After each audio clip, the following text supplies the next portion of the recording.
Welcome back, everybody, to the Tampa Bay Buccaneers Madden 20 franchise rebuild series. I love watching playoff games here with Tampa Bay, and we're back in the postseason today. It's wild card football, Bucs and Falcons. We tied the season series this season, and now we play a tie-breaking game 3. Winner advances to the divisional round of the playoffs. This should be a lot of fun. We've had a lot of games against the Falcons in this series. I think we've gotten to know some of their top players like Wade Mann at quarterback. I'm noticing here though, running back Martin Woodard, wow, dislocated knee. And we watched a game against the Falcons not that long ago, and Woodard was a big difference maker. He's one of the best running backs in our league. So they don't have him, and most teams are not too prepared to lose a star running back. They will be playing Akeem Samuels from LSU. He is a power back, very much so, but 91 speed. He has a little juice as well. He's just not going to make you miss a whole lot. Doesn't have the moves or the elusiveness. North-south power speed back, and they can do a lot of damage. Maybe we end up seeing more out of their passing game. They have some good players here. Joe Crocker is in year number 8. He has adequate speed, very good hands, and is a good route runner with good release as well. So somebody that can definitely hit the big play. Just can't get to 1,000 yards, I guess. Fortunately, there isn't a lot of overall team speed on this offense. Tight end is specifically very slow for them. So I think if we can limit the big plays, I've never seen enough from Wade Mann to think that, okay, this guy is really going to give us a hard time. So if Mann has to throw it 35 times, 40 times, and be highly consistent, I have doubts that he can play that well. So I like the matchup here against the Falcons, missing Martin Woodard. I think this favors us tremendously. I think we all know the story for this season. The ascension of Gabe Ventura to stardom in our league. Everybody wants to see him edited to superstar if he doesn't get it. I'm pretty sure he's about to skyrocket in development once we get to the Super Bowl week, but not before. Almost 1,500 yards this season, 13 touchdowns. He led the league in every category. I know he tied for the reception mark, but I think that's still a triple crown season for Gabe Ventura. And now in the playoffs, with a team that isn't as overall dynamic as we once were, we got to see Ventura show that he's a star in the postseason as well. And if our defense handles their business, I can't see us losing. I just think that we can overwhelm Wade Mann, play our offense, and go out here and get the win.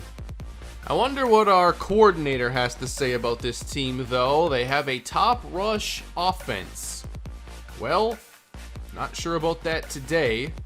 They have a well-rounded roster. Yeah, I kind of felt like they had a well-rounded team overall, but now that they're missing their best player, their star power, I think that's a lot to come back from.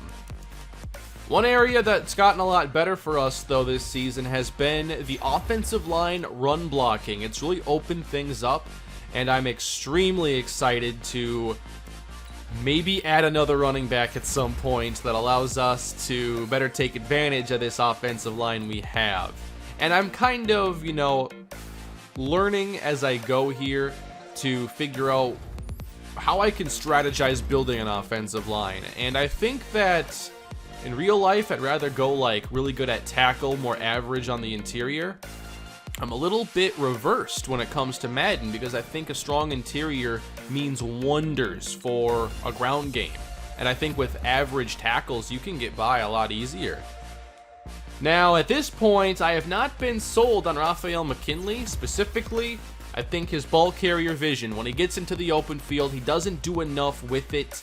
And I think that he's so reliant on what's blocked for him. Even though he does have some great speed, which is a plus all the time. But some runners just run differently, and you don't know until you watch them play. Antonio Tandy gets a boost here. A ton of starting players. This is pretty cool. Even Leonard Lester gets another upgrade after a productive rookie campaign. That helps out the run blocking, I'd say, a little bit. How about that? 85. Let's go. Let's go, everybody. Postseason action is back. These are always fun games to go through, and it's really some of the most unpredictable action that we get. I know that going one and done was a surprise last season. I wasn't expecting that. I don't think we're as good of an overall team, even compared to last season, but of course it's, you know, one-game deals here. Anything can happen in a one-game capacity. And here in the world of football, one big play can swing an entire game. 34-0, Jacksonville beats Cleveland. Wow. It's one thing to lose to an 8-8 team in the playoffs. It's a completely different thing to get shut out 34-0 to that 8-8 team. So I guess Corey McKinley and Jacksonville move on as we get going here in the wild card round. We don't play these wild card games too often. We're used to those first round buys. Not today. Quick flip ahead, and Jerome Page makes the stop. Gain of 1. By the way, I wish they would highlight the player with the football, the name. I have to get so used to numbers, as Joe Crocker makes the reception, and that's against DeJuan Bailey. This might be a game to swap sides with our corners then. Here's their first run, and there is the north-south style of Akeem Samuels, gain of 9. All right, cornerbacks have swapped sides. It should be Crocker versus Beekman now. Second down and short for the Falcons. And cutting off tackle. This is a good run! And into the clear inside the 10. Touchdown! 51 yards. And that's not even Akeem Samuels. I'm not sure who this is. Rookie running back, Johnny Malone. Great vision on display as he cuts outside, and he really doesn't have great speed. It's only an 87, but it was enough. Let's just say that giving up a 50-yard touchdown to a 66 overall rookie was not how I thought we'd start this game. But here we are, with the offense now starting their day. It's Trey Barty. He'll cut this outside and absorb some contact after 5.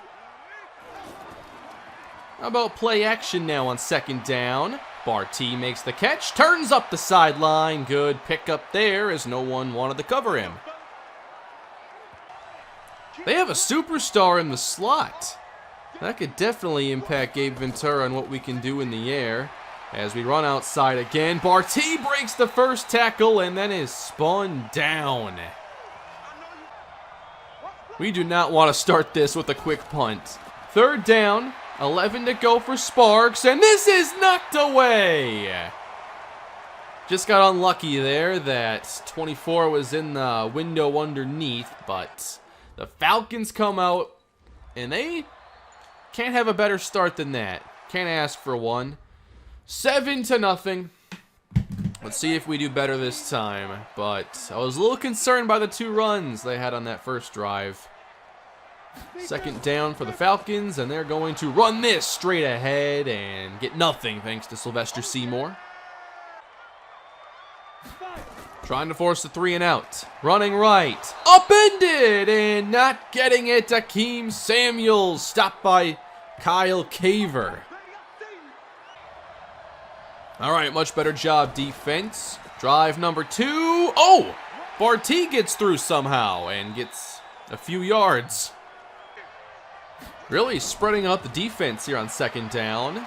A lot of time in the pocket and wide open. Complete to Chris Godwin. It's a first down to the 46. Really committed to running on first down for the first time. And wouldn't you know it, it's not working. We head back to the air on second down. Complete on the outside. There's Kendall Gabriel. That's his wheelhouse right there. Just the quick, safe throws. He's reliable. Third down and 1. Can we convert? Knocked away from Gabriel. And Sparks is now 4 of 6. I believe the same defender has knocked away both passes.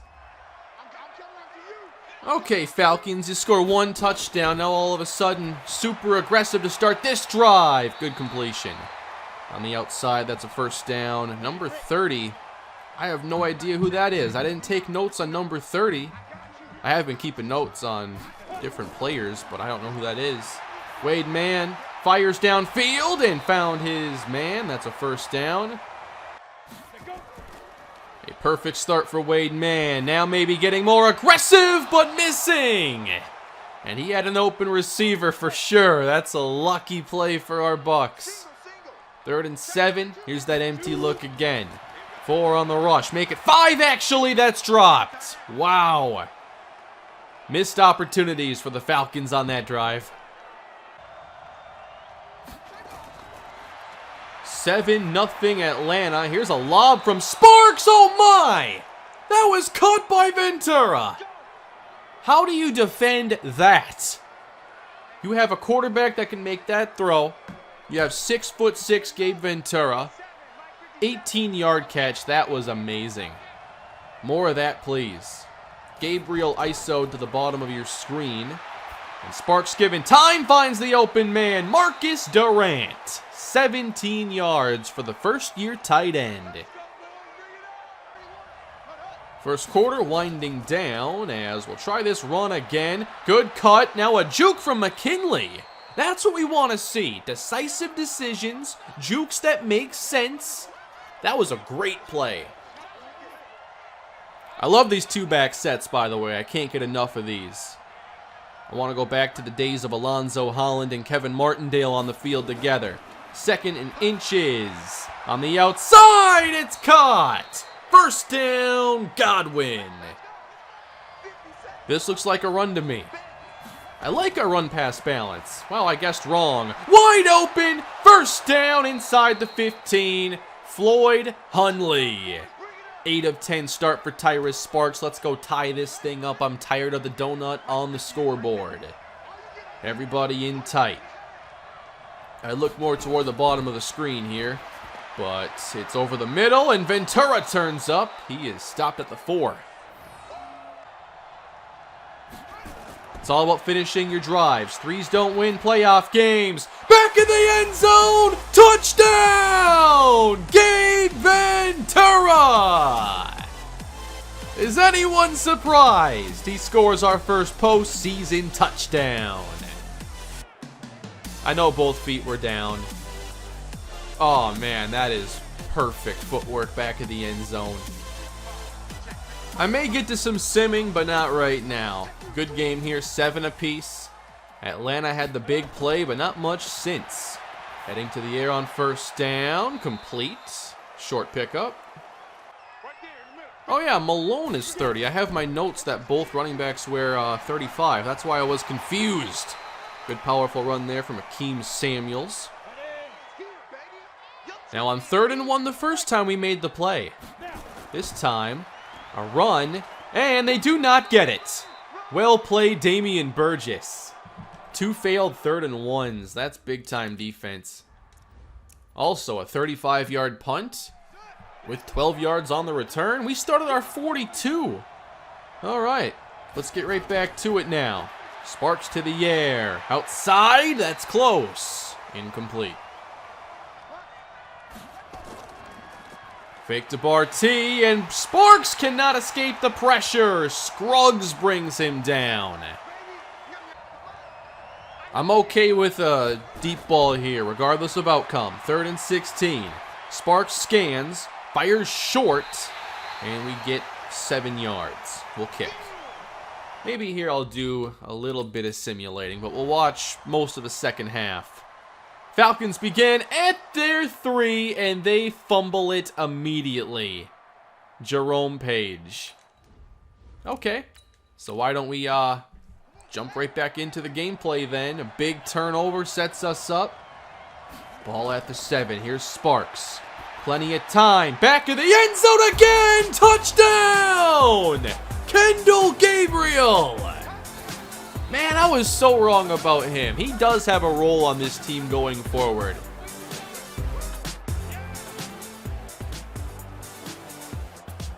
Oh, but that right foot. He might have been out of bounds, but Madden may not know that. And the kick is good. So, 14-7. Now we'll do a little simming. A drop by Crocker. That's their best offensive player right now. And then a monumental penalty. All right. Field goal range. The missed 46-yarder. There we go. 14-7. We get back to offense. Kendall Gabriel, third down. There's one player I think that he's kind of reminding me of. As we drive here into field goal range, we do stall and get 3. We don't miss. But he's kind of reminding me a little bit of Jarius Wright. I like Jarius Wright with the Vikings. He was Mr. Third Down. He'd just make those reliable plays. He was sure-handed. Didn't get a lot of big plays from him.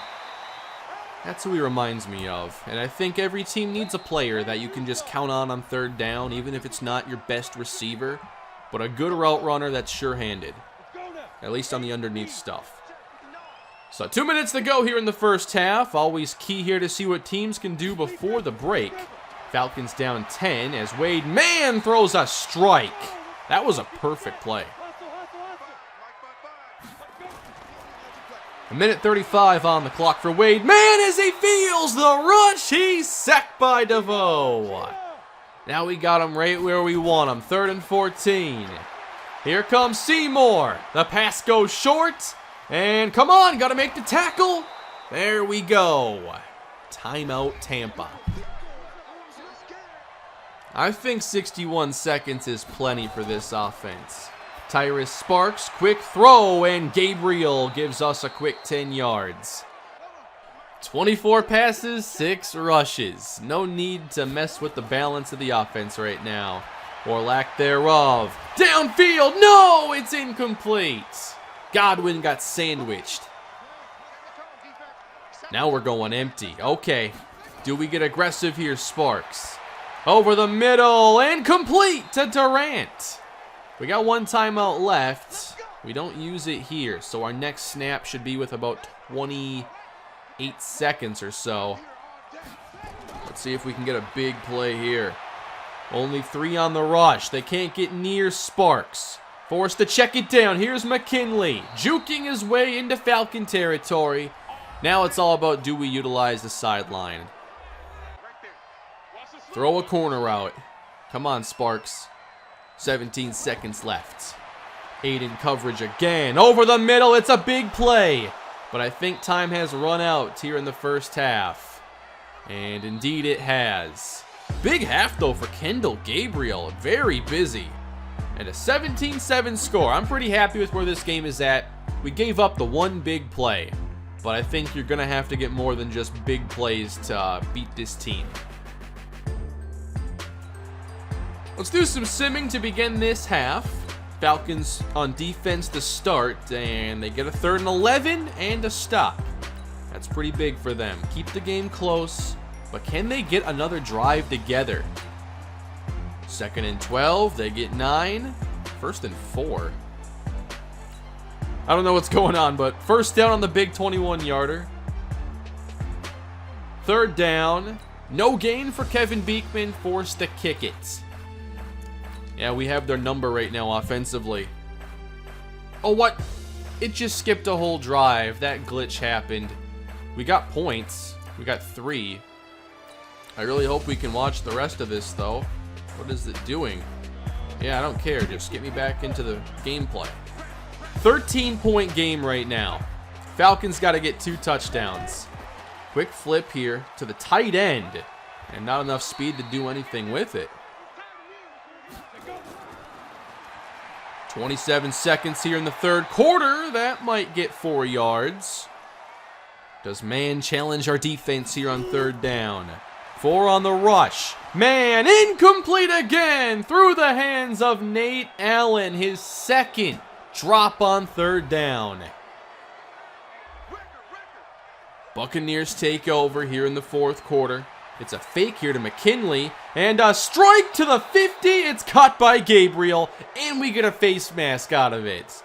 How about the role Gabriel's played lately? Maybe some of you thought I should have kept Malik Emmanuel on the roster. Oh man, Gabriel's hurt. No. Well, I think that means Kadeem Clayton's going to get some snaps. He might get some targets.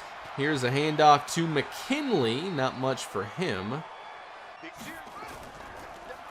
A second straight run. Not much here for McKinley. Up to the 30. Big third down here for the Falcon defense. Sparks going long. Ventura breaks the tackle. He's down to the 3. He's unstoppable. It's goal to go. Can Gabe Ventura score again?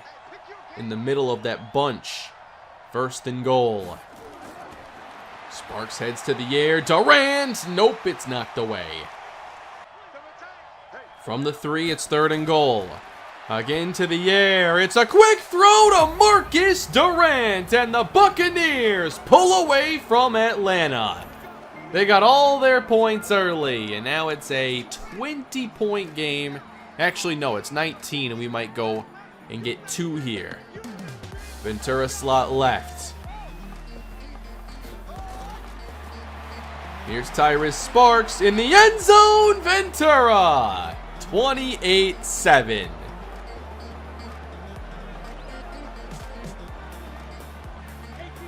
Well, this one is looking mostly over. I'm not able to sim it all, but we'll see if the Falcons can make it interesting. On the slant, tight coverage from Beekman, but still a catch for Joe Crocker. They've just been mediocre. They had one big play, as I've talked about throughout, but they're just not getting anything else that's like 20 yards, 25 yards. There's been so little of that. The yards per attempt for Wade Mann is also very low. Back to pass on first down. He just beats the pressure and delivers. That's a big time throw to Beekman. I thought maybe they rely a little bit more on their running game, especially with how it began. First and 10, a bit more pressure, forcing the check down. We can handle that. Wade Mann currently averaging 6.9 yards per attempt. That's certainly on the low end. Throwing on second down. That's complete. Nate Allen caught this one. Falcons can't settle for 3 here. Third and 10. They do get the completion. That's Greer. But he stopped a few yards shy. They have to go for it. But more importantly, they got to get it. Offset pistol. Interesting formation choice for this play. Heading to the air. Outside the numbers and broken up by DeJuan Bailey. I think we've seen some progression from him over the course of this year. Obviously, he had some struggles in the beginning, but with time, we're seeing more plays like that.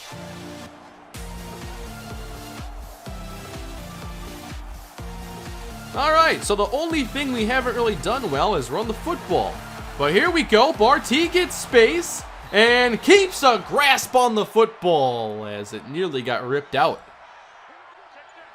I think it's one of our best overall performances, though, in a long time. Not surprised it shows up here in the postseason. Short gain for McKinley. On the stretch, working outside. A good run here for Trey Barty, helping that average out a little bit. Atlanta's not even using their timeouts, by the way. They know this one is over. They got their score early, and that is it. Nowhere to go for Barty. I guess we'll have a couple more plays. 34 seconds to go here in the Atlanta Falcons season. And second and 11. There's Seymour. Wade Mann didn't see him.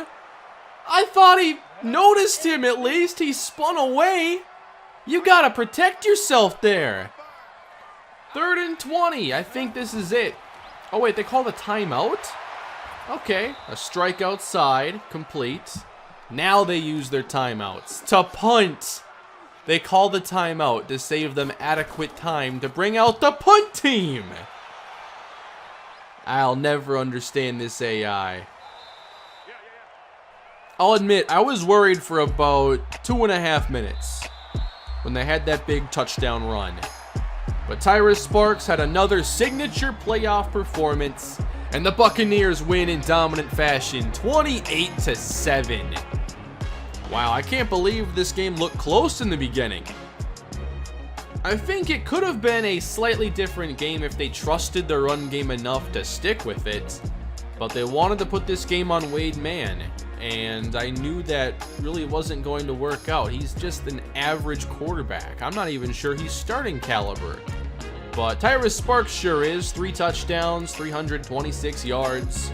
Barty really couldn't get things going. I hope that at some point we're not really forced to run, like, because the offense can't throw the ball. But as long as we can pass, not too worried. But I guess now I'm kind of leaning towards giving McKinley more carries. Just going with a hot hand approach, and I know I'm not basing it off of a ton of plays or anything, but I think his plays today were better than Barty's. Oh, we had an injury. Oh, that could be Kendall Gabriel. Uh-oh, it's Maxwell Butler. We're going to a backup offensive lineman now the rest of the way. So that opens up a roster spot. I actually have 2 open. I should sign a quarterback and then figure out what else I can do.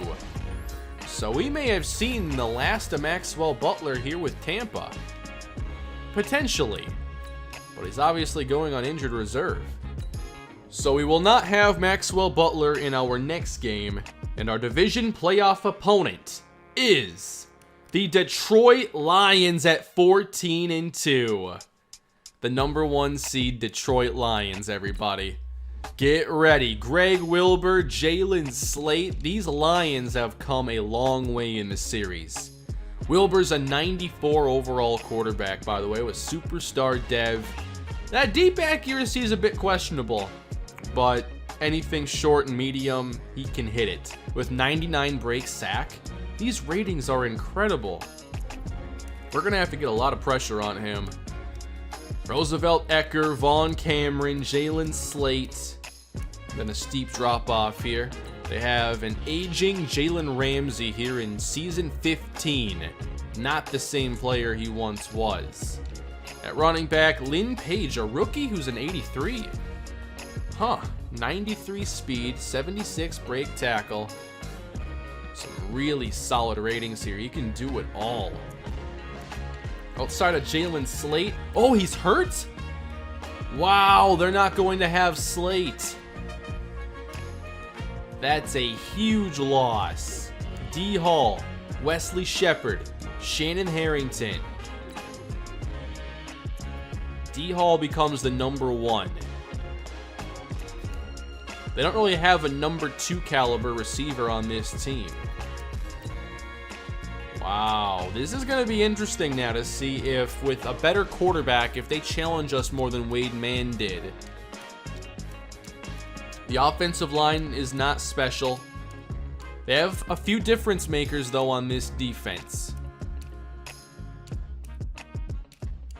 There you have it, though. That is our playoff opponent. I'm not used to playing teams that got a first-round bye. I wasn't even thinking about that. I was thinking about the outcomes of the games that were simulated, but it doesn't matter for our matchup. Obviously, I like to keep my teams pretty prepared for 1 or 2 offensive line injuries, so it looks like Solomon Metcalf is going to start, and with these ratings, I'm more than confident in him playing well.